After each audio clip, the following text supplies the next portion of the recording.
मैं पंकज करण कैलिफोर्निया से मैं ये वीडियो बना रहा हूँ आपके लिए, आपके फ़ायदे के लिए। और इस वीडियो में मैं बात करूँगा क्रोनिक स्लीप डिप्राइवेशन, लंबे समय तक नींद की कमी। लगातार हफ्तों महीने तक पर्याप्त और गहरी नींद न मिलना सिर्फ थकान नहीं है। जब मस्तिष्क और शरीर की रेस्टोरेटिव पुनर्स्थापना करने वाली नींद नहीं मिलती तो इसका असर धीरे धीरे जमा होने लगता है और अक्सर ये कई अन्य बीमारियों की तरह दिखने लगते हैं, जिससे असली कारण का पहचानना मुश्किल हो जाता है। तो मैं आपको बताऊं कि इसके लक्षण क्या होते हैं। क्रोनिक स्लीप डिप्राइवेशन के लक्षण मानसिक और संज्ञानात्मक लक्षण,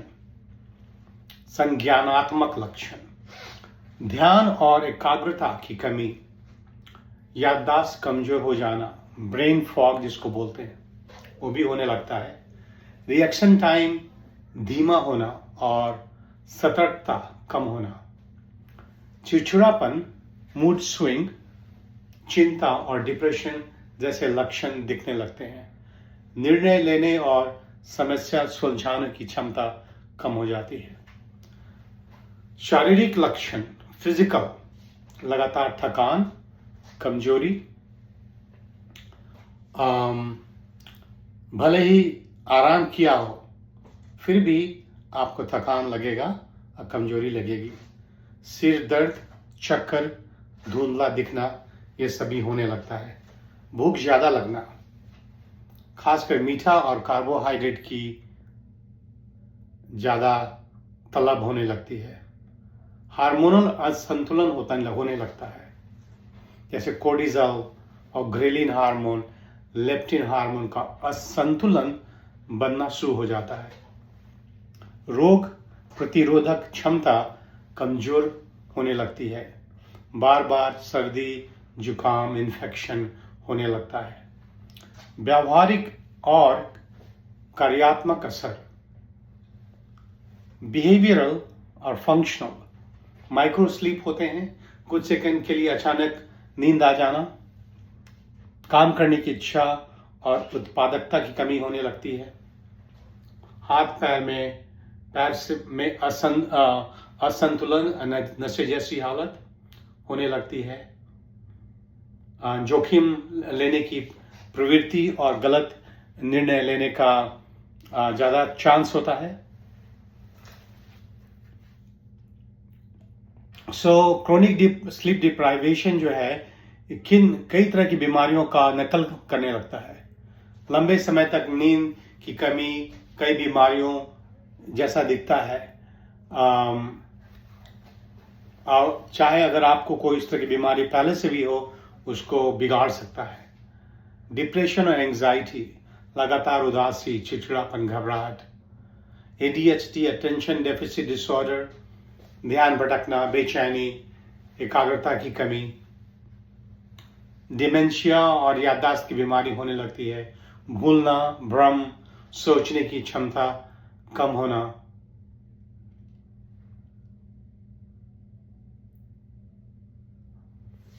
इंडोक्राइन मेटाबॉलिक प्रॉब्लम बढ़ने लगती है, मेटाबॉलिक सिंड्रोम, इंसुलिन रेसिस्टेंस, वजन बढ़ना, डायबिटीज का खतरा बढ़ने लगता है, क्रोनिक फटीग सिंड्रोम, लगातार थकान, मांसपेशियों में दर्द और ऊर्जा की कमी हमेशा दिखती है, क्रोनिक पेन, फाइब्रोमाइल्जिया जैसी प्रॉब्लम शुरुआत होने लगता है, दर्द की संवेदनशीलता बढ़ जाती है, नींद से आराम नहीं मिलता, हृदय रोग, ब्लड प्रेशर बढ़ जाता है, हार्ट पैल्पिटेशन होने लगता है, हार्ट डिजीज का खतरा बढ़ जाता है,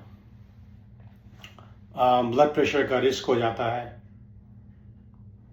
न्यूरोलॉजिकल बीमारियां लाइक पार्किंसन और मल्टीपल स्क्लेरोसिस, ऐसा कभी कभी सिम्टम्स होने लगता है, थकान, धीमी हरकतें, कंपी होने लगती है, नशे जैसी स्थिति, रिएक्शन टाइम का धीमा होना, लड़खड़ाना, अस्पष्ट बोलना। मुख्य बात यह है कि नींद की कमी शरीर और दिमाग के लगभग हर एक सिस्टम पर असर डालती है। दिमाग, हार्मोन, इम्यूनिटी, दिल, मेटाबॉलिज्म। यही कारण है कि गिरगिट की तरह अलग अलग बीमारियों का रूप ले लेती है। इसलिए जब किसी को लंबे समय से थकान और मूड की समस्या या बिना कारण की मेडिकल परेशानी है तो स्लीप हिस्ट्री बहुत जरूरी है।